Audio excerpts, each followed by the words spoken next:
Vamos ficar de pé para a gente orar, para dar início ao nosso culto de ensino bíblico. Senhor Deus e amado Pai, nós estamos aqui para glorificar o Seu nome, Deus.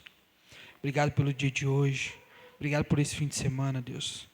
Obrigado por continuar cuidando de cada um de nós.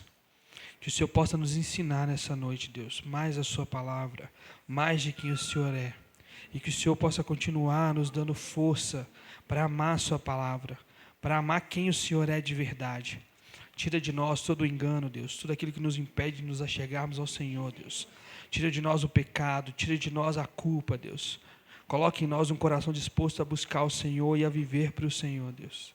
Que mais uma vez nessa noite nós nos entreguemos de corpo e alma ao Senhor, Deus. E que nós possamos cultuar o Senhor desde agora até o fim das nossas vidas. Em nome de Jesus. Amém.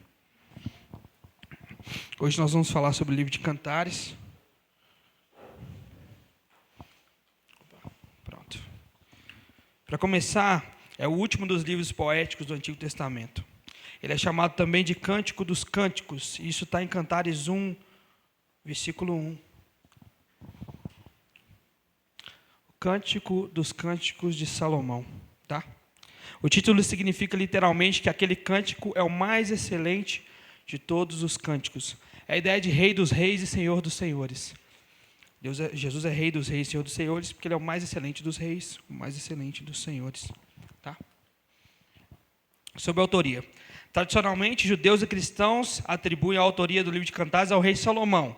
Inclusive, o título do cântico, no primeiro versículo do livro, traz a descrição, Cântico dos Cânticos de Salomão, certo? Então, morreu, Bahia, é Salomão mesmo? Veremos. No entanto, esse mesmo versículo no hebraico também pode ser perfeitamente traduzido de forma a indicar que o cântico não era necessariamente de Salomão, mas dedicado a Salomão. Então, a verdade é que para cada argumento a favor da autoria de Salomão, também há um questionamento dessa autoria. Há também a possibilidade do livro se tratar de algo feito através da sabedoria de Salomão, já que o mesmo foi inspiração para vários outros escritos de sabedoria do povo de Israel. Eu comecei a falar isso na semana passada, sobre a ideia de provérbios. Salomão é o percussor, mas a ideia é que Israel tinha um grande número de escritos de sabedoria. Então, existe a possibilidade de alguém ter escrito o livro de Cantares inspirado na sabedoria de Salomão, tá bom? Por isso, muitos eruditos preferem dizer que quem escreveu o Cântico dos Cânticos de Salomão foi um autor desconhecido. Isso significa que esse autor pode ter sido o rei Salomão, como também pode ter sido outra pessoa, talvez até mesmo ligada ao rei de Israel. Então, assim, é uma confusãozinha boa, sabe? No fim das contas, tudo está baseado na sabedoria de Salomão, tá? E aí fica essa confusão do versículo 1, Cântico dos Cânticos de Salomão, mas no hebraico não tem tanta essa confusão, não. É a ideia de que pode ser tanto de Salomão, como de um pupilo de Salomão, ou alguém que está fazendo através da sabedoria de Salomão, tá bom? Sobre o tema do livro. Eu coloquei datação aqui, mas eu prefiro pular, porque a ideia de Salomão ter escrito, possivelmente coloca esse livro sendo escrito durante o reinado de Salomão. Mas, se não for escrito, aí nós não sabemos, se pode ser posterior, tá? Agora, sobre o tema principal do livro de Cantares, de Salomão, é a bênção do amor romântico, que pode ser desfrutado dentro dos laços matrimoniais. O livro mostra que a intimidade física e emocional entre marido e esposa é abençoada por Deus. Além disso, sua mensagem enfatiza que jamais o amor deve ser forçado, mas deve seguir o seu curso naturalmente. Essa é a mensagem principal do livro de Cantares, tá? Cantares 2:7 diz: mulheres de Jerusalém, eu as faço jurar pelas gazelas e pelas costas do campo, não despertem nem provoquem o amor enquanto ele não quiser. Isso enfatiza o que eu acabei de falar, sobre a mensagem enfatizar que jamais o amor deve ser forçado, mas deve seguir o seu curso naturalmente.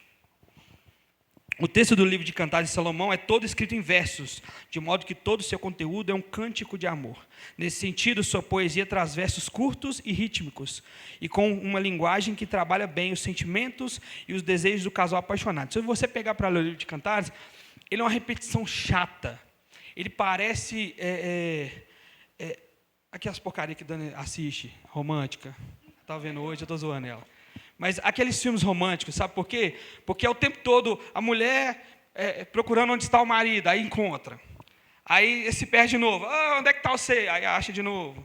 Aí no final, onde está você de novo? E acha de novo. Que é a confusão. Mas a ideia é de que são versos. Então não estão contando uma história linear. Estão contando a história de um amor. O amor da sunamita com o rei, ou Salomão. Né? Nós vamos falar um pouquinho mais disso lá na frente.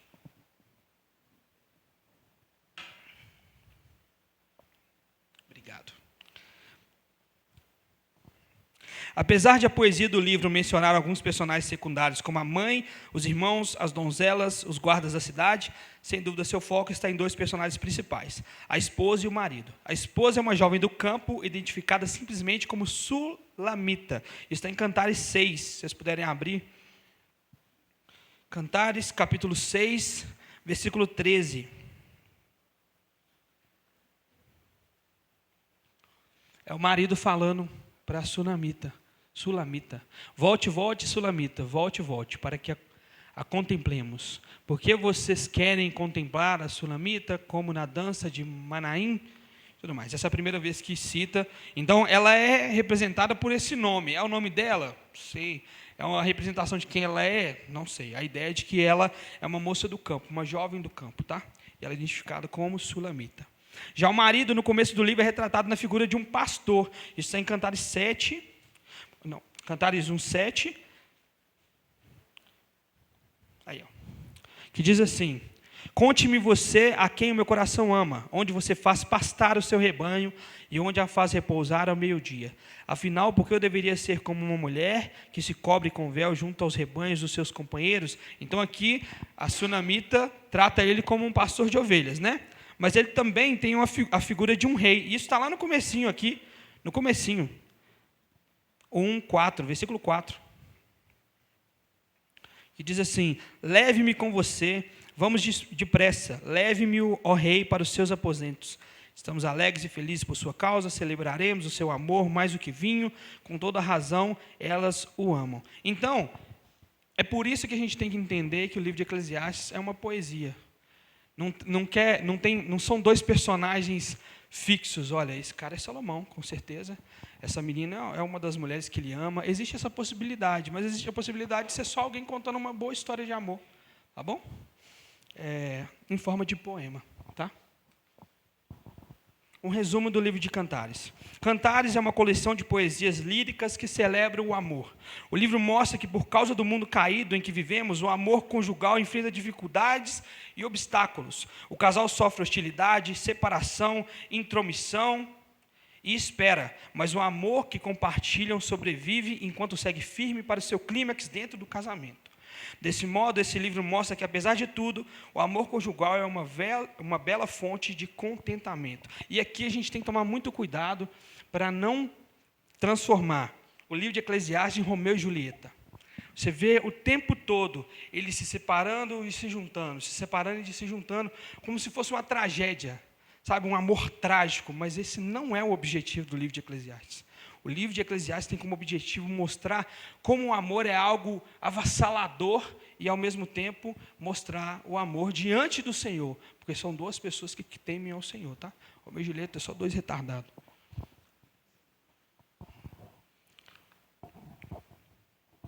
O cântico começa com a noiva e o noivo trocando elogios mútuos e expressando seus desejos um pelo outro, enquanto aguardam a consumação do que tanto esperam. Isso está de Cantares 1:2 até 2:17. Eu não vou ler, porque é muita coisa que não dá para entender. A forma com que se fala, por ser uma poesia, usa aquelas figuras de linguagem, de gazela, aquele trem que você fica meio doido, fala, Jesus chamou os outros de gazela, chamou os outros de não sei o quê. Não, mas é uma forma lírica de se escrever, e o povo de Israel entendia muito bem esse tipo de escrita, tá bom?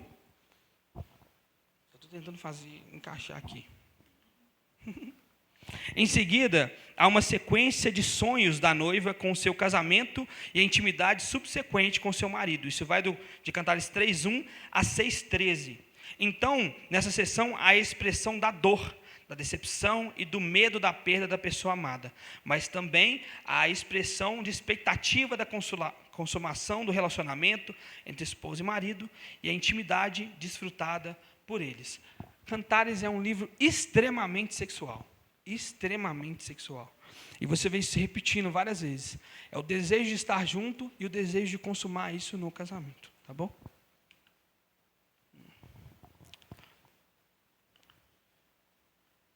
Acho que vai dar bom, hein? Por fim, o poema termina registrando o sentimento de realização desfrutado pelo casal unido que vive na segurança de seu amor verdadeiro, bem como traz uma recapitulação final de tudo o que a esposa e o marido passaram enquanto aguardavam o casamento. É nessa última sessão que está registrada o versículo mais conhecido do livro de Cantares. As muitas águas não poderiam apagar o amor, nem os rios afogá-lo, ainda que alguém desse todos os bens da sua casa pelo amor, seria de todo desprezado. Isso aqui você já deve ter visto em vários convites de casamento. Vários, porque isso é muito usado. Tá? Indo agora para a estrutura do livro, um resumo do resumo é o seguinte: o capítulo 1 e 2, introdução ao amor entre os amantes e a expressão dos seus desejos e admirações. Capítulo 3, a noiva sonha com seu amado e expressa sua busca por ele. Capítulo 4, o noivo elogia a beleza da noiva em detalhes. Muitos detalhes. Capítulo 5, a noiva descreve sua procura pelo amado e expressa sua angústia. Capítulo 6 e 7, a descrições mútuas de amor e beleza entre os amantes, e o capítulo 8, a conclusão, com uma reafirmação do amor inabalável entre os dois. Tá bom? Deu para entender? Está tudo tranquilo? Então agora nós vamos para as dificuldades do livro de Eclesiastes. O livro de Cântico dos Cânticos, desculpa, gente. O livro do Cântico dos Cânticos de Salomão possui algumas dificuldades de interpretação. Primeiro, há uma discussão conhecida sobre a identidade do marido. É a primeira coisa. A primeira dificuldade do livro de Cantares é quem é esse cara. Por quê? Porque Salomão, como todo mundo conhece, teve mais de 300 mulheres. Então, se foi Salomão, quem foi essa mulher? Seria uma mais especial do que outras? Por que isso não é citado em outros livros? Existe essa dificuldade. Por isso, a grande maioria das pessoas gosta de acreditar, é mais fácil de entender, que é um personagem identificado na sabedoria de Salomão. É muito mais fácil de entender dessa forma, tá? A posição mais tradicional entre os estudiosos entende que o marido é o rei Salomão e que o livro descreve sua relação de amor com uma de suas esposas, talvez a mais especial delas. Em alguns versos, ele é retratado como um pastor, enquanto a sua amada é retratada como uma jovem do campo. Então fica essa confusão. Salomão nunca foi pastor? Então, como é que foi Salomão? Só que o cântico começa com o Cântico dos Cânticos de Salomão. Então, essa é a primeira dificuldade do livro. Tem resposta para essa dificuldade? Não tem. Não existe resposta para essa dificuldade, tá? Alguns acreditam ser Salomão, outros acreditam ser alguém através da sabedoria de Salomão, tá? A segunda dificuldade diz respeito à mensagem do livro de Cantares de Salomão e como ela deve ser aplicada. Essa é um pouco mais complexa, tá? Eu queria que vocês prestassem bastante atenção. Especialmente por causa da linguagem um tanto quanto sensual e sexual. Dentro do judaísmo, muitos rabinos defenderam que essa poesia deveria ser entendida de forma alegórica, de modo a representar o relacionamento de Deus com a nação de Israel. Essa é a primeira posição. A ideia de que Cantares representa Deus como pastor e rei e a amada sulamita como o povo de Israel. Tá? No entanto, outros rabinos seguiram defendendo que o livro simplesmente aborda a dádiva do amor conjugal e deve ser aplicado de forma literal. Em outras palavras, o autor de Cantares não estava pensando no amor de Deus para com Israel quando escreveu esse livro, mas simplesmente no amor romântico entre o marido e a mulher debaixo da bênção de Deus no matrimônio. Essa é a segunda posição entre o meio do povo de Israel ainda, tá? E o tipo de dificuldade também permanece entre os intérpretes cristãos, de modo que muitos comentaristas aplicam a mensagem do livro como uma analogia entre o amor de Cristo pela igreja. Qual a posição é a correta? Eu creio na segunda. Eu não consigo ver Deus e Israel e não consigo ver Jesus e a igreja, porque a forma como é descrita é extremamente sexual. Então eu tenho muita dificuldade quando alguém coloca, em músicas principalmente, mas quando alguém coloca trechos de Cantares para descrever o amor de Deus por nós, o amor de Jesus por nós, porque o contexto desses textos geralmente são extremamente sexuais, tá bom? Para concluir, 2 Timóteo 3, 18 e 16 e 17, toda a escritura é inspirada por Deus e útil para, vem comigo, ensino, repreensão, correção, instrução na justiça, para que o homem de Deus seja apto e plenamente preparado para toda boa obra. Ou seja, o livro de Cantares precisa estar em um desses aqui da lista. Ele é útil, com certeza é útil, porque faz parte do cânon bíblico. Ele deve ensinar, repreender ou corrigir para a instrução da justiça. Tá bom? Logo, podemos tirar ensinamentos importantes do livro de Cantares, como a força do amor e do desejo ser algo belo, mas que pode ser também perigoso como fogo. Isso está em Cantares 8, 6. Olha o que diz.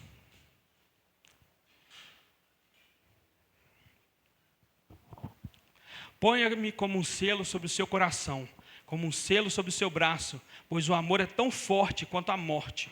Os ciúmes é tão inflexível quanto a sepultura. As suas brasas são fogo ardente, são labaredas do Senhor. Boa noite. Por ser um livro possivelmente escrito por Salomão e provavelmente inspirado por sua sabedoria, deve ser entendido como sábios conselhos relacionados a esse sentimento tão avassalador que é o amor. E principalmente essa passagem final, que é esse texto que fala sobre a força do amor, é um dos grandes ensinamentos do livro de Cantares, porque isso daqui não fala do quão bonito, do quão bacana, do quanto ele dura, não, mas fala do quão perigoso é. Quando a Sulamita fala para não despertar o amor enquanto ele não queira, também está falando dos perigos. Se você ler o livro de Cantares, são duas pessoas que estão correndo perigo, pelo tanto que elas amam. Tá? Então, de novo, não é Romeu e Julieta, nós estamos falando de um amor avassalador que finaliza no casamento. Então, assim, é um livro maravilhoso, tá, gente? Maravilhoso. Para finalizar, eu queria falar um pouco mais sobre a ideia do livro trazer Deus, Jesus. Por quê? Porque quando o cânon foi formado, se entendeu, se seguiram vários métodos para poder identificar quais livros eram inspirados ou não. Conforme vários desses métodos, Cantares foi colocado no cânon bíblico. Ou seja, é um livro inspirado por Deus. E muitas das vezes, quando você se pega principalmente nesses livros poéticos, nós finalizamos eles agora nós vamos para os profetas maiores, começando por Isaías, você se pega tentando encaixar Deus em tudo. Isso não está de todo errado, tá? A Bíblia conta histórias do homem e o Senhor, ponto. Então, você precisa mesmo encontrar Deus em tudo ali. O problema é quando a gente força demais os textos, força demais a interpretação e tenta encaixar Deus onde Deus está querendo mostrar uma outra coisa, que também vem dele. Satanás não inventou o amor. Entendam isso. Satanás não inventou o ato sexual como hoje a pornografia tem feito a gente acreditar. Hoje, por causa da pornografia, por causa de tudo que a gente vê aí de promiscuidade, a gente tem visto o sexo como uma coisa muito ruim. É algo vindo do diabo, é algo sujo. Os maridos têm nojo das esposas, por quê? Porque o ato sexual é uma coisa nojenta, mas lá fora é adorado como um Deus. Então, Cantares está aqui para mostrar para a gente que, no fim das contas, Deus criou o amor. Deus criou a relação sexual. E tanto a Sulamita, quanto seja Salomão, seja quem for, estão em busca de consumar isso no casamento. Quando chegar, quando for a hora, no tempo certo. É muito legal. Quando você entende Cantares como um livro de ensinamento para o povo, você consegue entender por que ele é um livro inspirado por Deus. E você não precisa encontrar a correlação entre a igreja e Cristo e tudo mais. É óbvio, gente, eu não sou dono da verdade. São 3 posições, eu creio em uma. Se vocês creem que é Deus e Israel, Jesus abençoe vocês para tentar explicar isso. Se vocês entendem que é Jesus e a igreja, Jesus abençoe vocês para tentar explicar isso. Hoje, o que para mim faz mais sentido é a ideia de que Deus quer nos mostrar um amor puro, os perigos do amor, as dificuldades do amor e o quanto isso deve ser consumado no casamento. Mais do que nunca, o livro de Cantares é importante, no nosso tempo, mais do que nunca. Porque nós vivemos em um tempo de sexualização extrema. Nós vivemos em um tempo de banalização do corpo nu. Gente, vocês já pararam para pensar numa coisa, gente? Quando você está assistindo um filme e dois casais simulam estar fazendo sexo, eles estão atuando, certo? Eles não estão fazendo sexo ali, ou nós esperamos que não.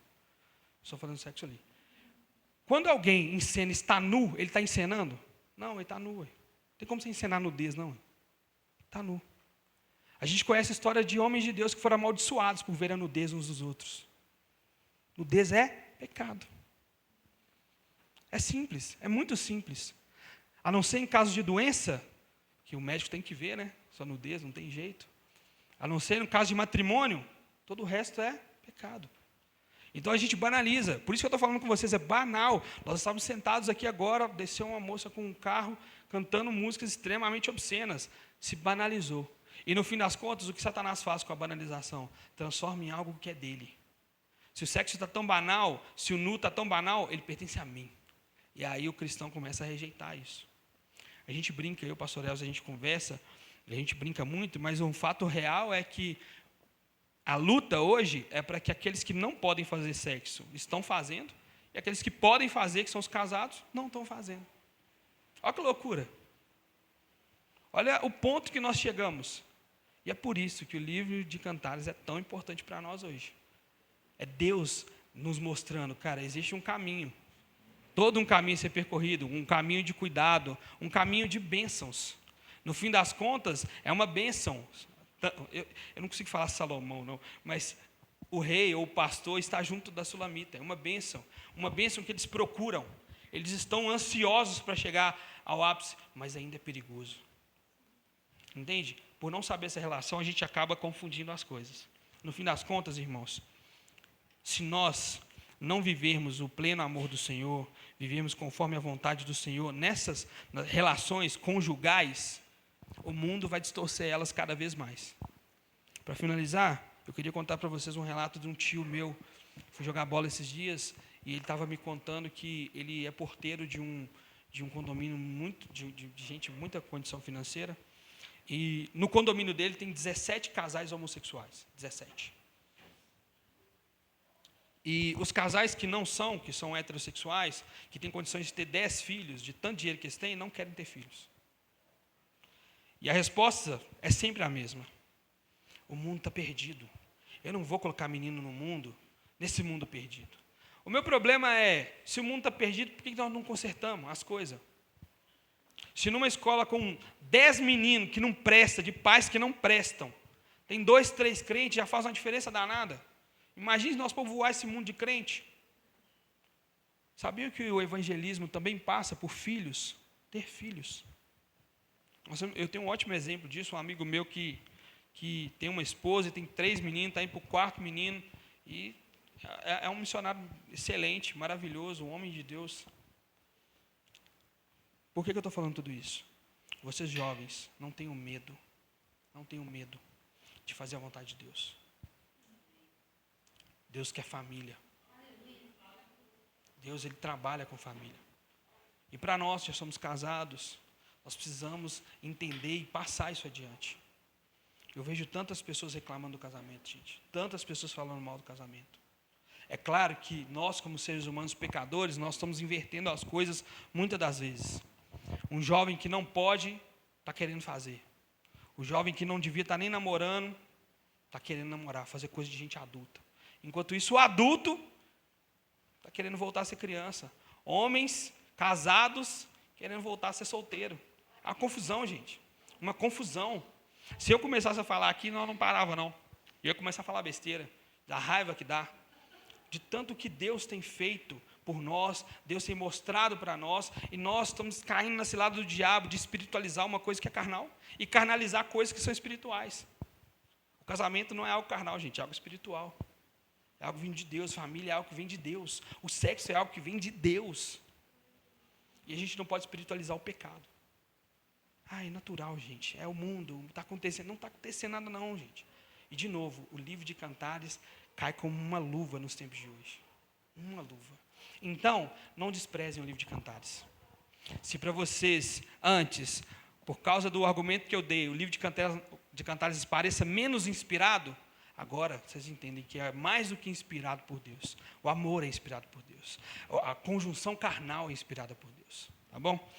Não tenho mais por que falar, eu sei que sobrou muito tempo, mas é tudo que eu tenho para falar sobre o livro de Cantares. Vamos ficar de pé? Para a gente orar? A partir de semana que vem, se Deus quiser, a gente começa os profetas maiores, começando por Isaías.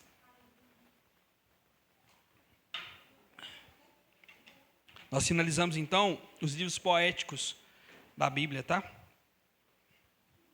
E mais uma vez, não é porque são poéticos que são falsos, não é porque são poéticos que são menos inspirados, não é porque são poéticos que não tem muitos ensinamentos para a gente. Toda vez que você pegar um livro poético, você lembra de 2 Timóteo. Toda a escritura é inspirada para ensino ou repreensão, um dos dois. Se não te ensinar e não te repreender, o problema está em você, não está na palavra de Deus.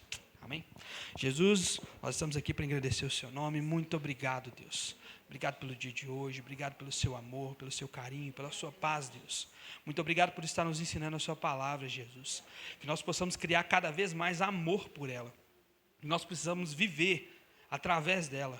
Que toda a nossa vida seja guiada pela palavra do Senhor, Deus. Que todas as áreas da nossa vida, até mesmo a área sexual, Deus, seja tratada pelo Senhor, cuidada pelo Senhor e entregue nas mãos do Senhor. Nós estamos aqui, Deus, como servos do Senhor, para buscar, para engrandecer o seu nome, Deus. E não tem como fazer isso sem a sua palavra. Que o Senhor continue nos guiando, Deus. Que o Senhor continue nos dando sabedoria, Senhor.